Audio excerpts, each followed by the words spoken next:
E o último acordo, explicará o Consello de Cultura máis polo miúdo, ten que ver cun paso, creo que moi importante, respecto ao emblemático edificio situado en Vigo, o Teatro Cine Fraga, no que, como xa coñecen, a Xunta da Diputación de Pontevedra acordaron hai un tempo traballar conxuntamente, adquirilo, hubo un primeiro acordo para a súa adquisición hai un ano, e agora toca, despois de todo o traballo que xa se veu facendo, dar o paso definitivo de poder executar as obras necesarias para esta nova etapa do Teatro Cine Fraga. Xa está elaborado o plan de usos, que ademais tivo, durante o período en que solicitamos moitísimas achegas da cidadanía en xeral, de entidades culturais de todo tipo en Vigo e na súa zona, e xa está en marcha visitas guiadas para que a xente poida coñecer o edificio antes de que empecen as obras, e agora damos un paso moi importante,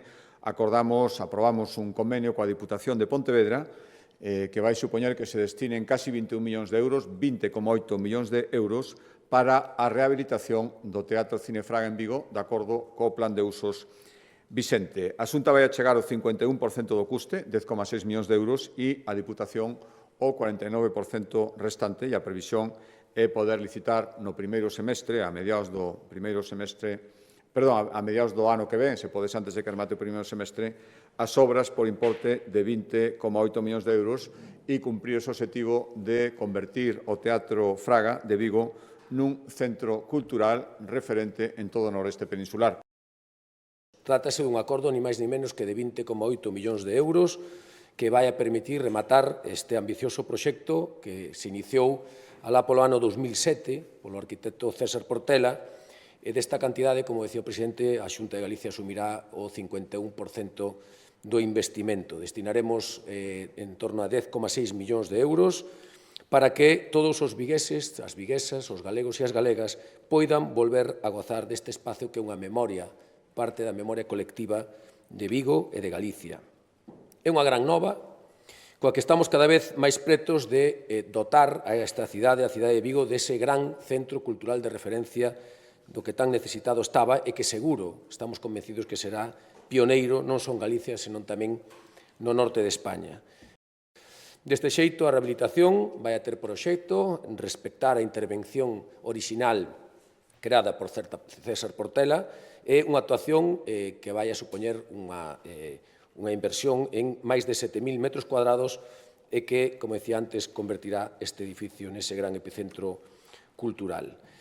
O obxectivo é recuperar este edificio coa implicación dos vigueses, tamén o anticipou o propio presidente, e ese foi o motivo de que fixemos un exitoso proceso participativo no que tuveron a posibilidade, tuveron a voz e escoitamos a veciñanza, as distintas asociacións e a totalidade das entidades culturais, e que concluiu coa presentación dese plan de usos para o futuro do Teatro Fraga en menos de un ano.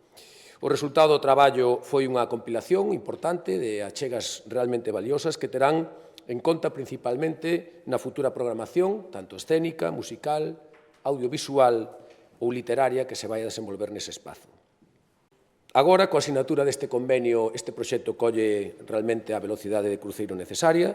Os seguintes pasos serán, e o noso compromiso é ter recibido por parte do estudio de César Portela o proxecto básico antes de que remate este ano, polo tanto, neste mes de decembro, e a presentación do proxecto de execución antes da finalización do primeiro trimestre do ano 2026, o que nos vai a permitir cumprir con ese obxectivo de lanzar a licitación da propia obra no entorno de mediados do ano 2026, con un plazo de execución das obras que estimamos que será en torno aos 30 meses.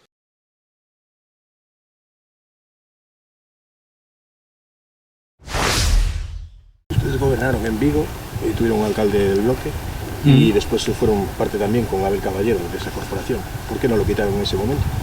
Bueno, eu descoñezo cal foi cales foron as dinámicas dese período, seguramente Xavier poderá dicir máis e mellor. En todo caso, nunca é tarde si finalmente o conseguimos, porque ademais é que agora, a diferenza de períodos anteriores, hai un amparo legal para poder facelo. Ben, neste sentido, se me permite, eu quixera subliñar un feito que é obxectivável e que o primeiro acordo que adopta a Corporación Municipal, o Concello de Vigo, en relación a este símbolo, é precisamente a iniciativa do BNG no ano 2006. Un acordo que, quero remarcar, foi unánime do conxunto dos grupos da Corporación, incluído o Partido Popular, incluído o Partido Socialista do mesmo Abel Caballero, que hoxe é alcalde. E, para além diso, eu creo que tamén compre poñer en valor que foi precisamente un goberno do BNG nesa altura compartido con Abel Caballero, ese goberno de coligazón, o que iniciou o proceso de retirada da simboloxía fascista dun elemento tan importante como era o frontispicio da fachada da Casa das Artes. O BNG, o seu compromiso firme coa memoria democrática non é só discursivo, demostrámolo na práctica cando tivemos capacidade de acción e, dende logo, tamén hai que recordar que, efectivamente, algúns dos acordos, algunhas das iniciativas que o BNG defendeu en relación a esta cuestión eran mesmo anteriores á primeira Lei de Memoria Histórica, o que, en todo caso, o que é inexplicável é que 64 anos despois de ser erguido este monumento nesa praza da División Azul que evidenciaba a alianza do franquismo co nazifascismo na Europa, continúe a pé e que ademais sexa pola decisión obstinada do alcalde Abel Caballero, que só responde a unha promesa persoal que o propio rexedor lle fixo ao bispo naquela altura de manter esta cruz. Non é un símbolo religioso, non estamos diante dunha mera cruz, estamos diante dun monumento erguido polo franquismo para exaltar ao seu réxime de terror, e, de logo, non cabe na nosa cabeza que ningún demócrata, independentemente xa da súa orientación ideolóxica, poida permanecer impasível diante deste símbolo que, insistimos, ofende ao conxunto da cidadanía. E a mellor demostración dese clamor unánime na nosa cidade é precisamente esa unanimidade de que participaron todos os grupos políticos. Bueno, y seguimos siendo la gran ciudad de la Navidad de España, porque el viernes tuvimos un nivel de ocupación del 90,48. El sábado la ocupación subió a casi el 93% y el domingo se fue al 98%. Hoy lunes está todo lleno otra vez y, por tanto, estamos teniendo unos niveles de ocupación que no hubo nunca en esta ciudad. Somos una gran ciudad turística, el plan de tráfico funcionó bien y, por tanto, somos capaces de presentar una Navidad que es un ejemplo de organización, de funcionamiento y de número de visitas. Comparecemos hoxe para facer unha valoración dos últimos datos do paro e das afiliacións á Seguridade Social. Como sempre dicimos, son datos que deben de tomarse con unha perspectiva a medio e a longo prazo. Hoxe temos en Galicia 111.572 persoas no paro, é dicir, máis de 10.000 persoas menos que fai un ano. Isto sitúanos cunha porcentaxe dun 8,35%, é dicir, 2 puntos máis que a media estatal. Por lo tanto, somos a segunda comunidade española con mellores resultados interanuais no descenso do desemprego.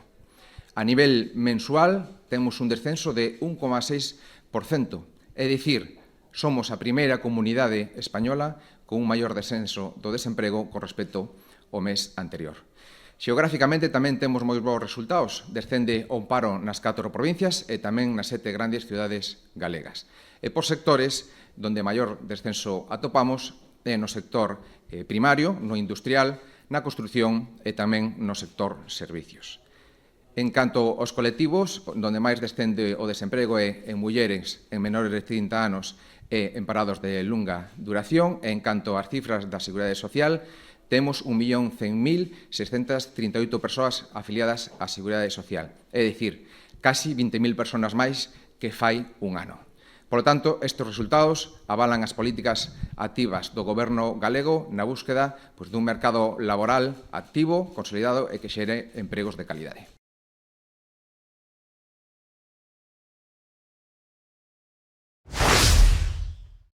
Bueno, y seguimos teniendo situaciones magníficas de empleo. En el mes de noviembre, en Vigo, el desempleo, el paro, bajó en 603 personas. Es un descenso de más del 4%. En un mes. Personas desempleadas en Vigo, 14.397, y cada vez el número es menor. Y sin duda, una parte de esta subida del empleo y por tanto esta caída del desempleo es la Navidad. La Navidad está generando cientos y cientos y cientos de empleos. Y por tanto, la Navidad sigue cumpliendo su papel. La belleza, la marca Vigo, el nombre de Vigo en el mundo, el entusiasmo, porque todo el mundo está encantado con la Navidad. Todo el mundo, menos el bloque de Vigo, menos el PP de Vigo y menos Rueda y menos Feijóo, que no soportan que a Vigo le vaya bien. Diante da posibilidade de que o Goberno municipal decida aplicar no 2026 unha nova suba nas retribucións dos concelleiros e concelleiras con dedicación exclusiva ou parcial e que se engadiría a xa aplicada o pasado mes de xullo, desde o Bloque Nacionalista Galego vamos dirixir un escrito ao alcalde solicitando que os salarios dos cargos electos se manteñan conxelados durante o vindeiro ano. Non hai xustificación para seguir aumentando retribucións que xa son elevadísimas e que supoñen máis do duplo dos salarios que perciben, por exemplo, as xefaturas de servizo do propio Concello e que mesmo superan os soldos da Secretaría Xeral ou do Interventor, que son os máximos funcionarios municipais e persoal de elevadísima cualificación. De se materializar a suba recollida nos orzamentos aprobados inicialmente só co apoio do Partido Socialista e co voto en contra do BNG, os concelleiros e concelleiras con dedicación exclusiva superarían os 70.000 euros brutos anuais, no caso do alcalde, máis de 80.000, o que supón 3 veces máis que o salario promedio que existe en Vigo e que se sitúa en 22.000 euros, nunha cidade na que preto de unha de cada 3 persoas traballadoras rexistran salarios por debaixo do salario mínimo segundo datos oficiais da Axencia Tributaria.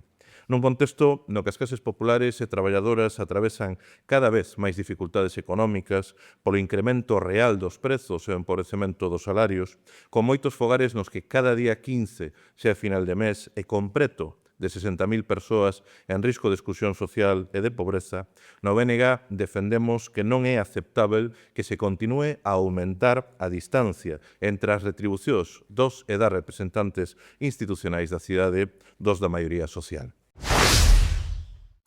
En Vigo, la Policía Nacional detiene a un varón por fingir la sustracción de su móvil para cobrar del seguro. La investigación policial reveló que el varón denunció falsamente la sustracción de su teléfono móvil. El detenido también intentó obtener una compensación económica del seguro, lo que derivó en su detención por simulación de delito y por tentativa de estafa.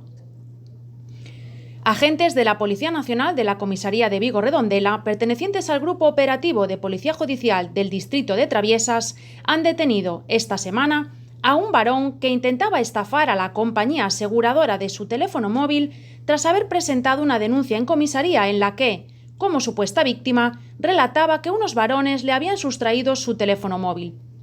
Las investigaciones que este grupo operativo llevó a cabo para establecer el hecho revelaron que el propio denunciante había entregado el teléfono móvil a un tercero para que lo vendiera y le entregara el beneficio obtenido por su venta. Además, el detenido tramitó un parte de siniestro ante su aseguradora para obtener una compensación económica por la falsa sustracción. Denunciar hechos falsos es un delito. La Policía Nacional recuerda que denunciar hechos falsos y tratar de obtener beneficios indebidos constituye un delito.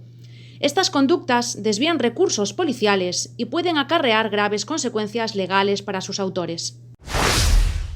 Nos imos seguir apostando, como levamos moito tempo apostando, por investir na primeira cidade de Galicia. Esas 4.000 vivendas que temos comprometido facer durante esta legislatura teñen o seu número maior nesta cidade que, como decía, é a cidade máis grande de Galicia e, polo tanto, na que se debe notar especialmente ese esforzo investidor, aposta que estamos tendo en Navia, creo que é fundamental, dos 248 millóns que están comprometidos para vivenda pública en Navia, xa temos ahora mismo en execución máis da metade, 134, 900 vivendas en marcha das 1.600 que están proxectadas e o que non podemos é parar. Temos en tramitación o desenvolvemento do ofimático, 2.300 vivendas, e de Ramón Nieto para casi 1.400 vivendas, a rehabilitación do Olimpia Valencia, casi construción, que está a punto de entrar en funcionamento, ese novo instituto que imos facer, que le vai levar o nome de Domingo Villar, en Navia, bueno, pois todo o que estamos facendo, todo o que está por facer. Eu estou encantado de que isto podamos facer en colaboración, de que podamos facer onde máis se nota ese esforzo, e que estemos non só non deixando morrer unha zona que nunca pode perder actividade, sino a través dela, dándolle unha nova vida, mantendo orgullo de cidade, de unha cidade que naceu precisamente onde estamos actuando. Por lo tanto, eu agardo que podamos seguir colaborando como a toda agora. Contratamos las obras de reforma del edificio de la Biblioteca de Teis en Enrique Lorenzo 54. 1.033.000 euros. El nuevo edificio va a tener 2 pisos. En la parte inferior, los servicios, los baños, el cuarto de limpieza, almacén, unas zonas exteriores con zona verde. En el piso superior, la sala de lectura, que tendrá 165 metros cuadrados. 86 puestos de lectura, 36 en la planta baja y 50 en la primera planta. Es un edificio totalmente adaptado para personas con movilidad reducida y el edificio arquitectónicamente es excepcional. Líneas rectas en todo el ámbito de la fachada, es un sistema técnico de fachada ventilada, de grandes ventanales, porque queremos que la biblioteca tenga luz natural, arquitectura sostenible y ahorro energético. Una nueva biblioteca en Teis. Dende o Bloque Nacionalista Galego temos que denunciar unha vez máis que as pistas de atletismo seguen a padecer a pésima xestión deportiva do Goberno municipal. E as reparacións que se veñen de facer nos últimos días concluíron cunha verdadeira chapuza. O material empregado para parchear o firme das pistas, nalgúns treitos esvaradizo, o que supón un risco grave para a práctica deportiva e xa se produciron caídas por este motivo. Liñas torcidas no repintado, outras zonas sen pintar como na de lanzamento de peso ou charcos nalgúns treitos das pistas dan conta deste novo despropósito da Concellería de Deportes. Un novo desastre nunhas instalacións que continúan pendentes desde o ano 2009 da súa reforma integral que o alcalde, lembremos, prometeu se ia desenvolver de maneira simultánea a reforma da bancada de gol no estadio de Balaídos e que, a día de hoxe, nada se sabe. Desde o Bloque Nacionalista Galego demandamos que a Concellería de Deportes actúe para corrixir de maneira urxente estas novas deficiencias e asegure unhas condicións adecuadas nas pistas de atletismo. Un conductor de 27 años protagonizó una peligrosa persecución por Vigo durante la madrugada, alcanzando más de 120 km por hora en una zona limitada a 30. Tras intentar huir al ver una patrulla, realizó maniobras bruscas y embistió 2 coches policiales antes de ser bloqueado. Se resistió violentamente a Un hombre fue detenido por la Policía Nacional en Vigo tras ser sorprendido robando en una caseta del Cies Market, el principal mercado navideño de la ciudad. El individuo había forzado la puerta para acceder al interior, y fue descubierto por un vigilante de seguridad, quien logró retenerlo mientras alertaba a la policía. Cuando los agentes llegaron, el hombre intentó huir entre las casetas e incluso agredió al vigilante con una barra metálica para escapar. Finalmente, fue alcanzado y detenido por un delito de robo con violencia o intimidación. La policía destacó la importancia de la colaboración con la seguridad privada, cuya intervención permitió una actuación rápida y eficaz. El detenido fue trasladado a dependencias policiales y puesto a disposición judicial.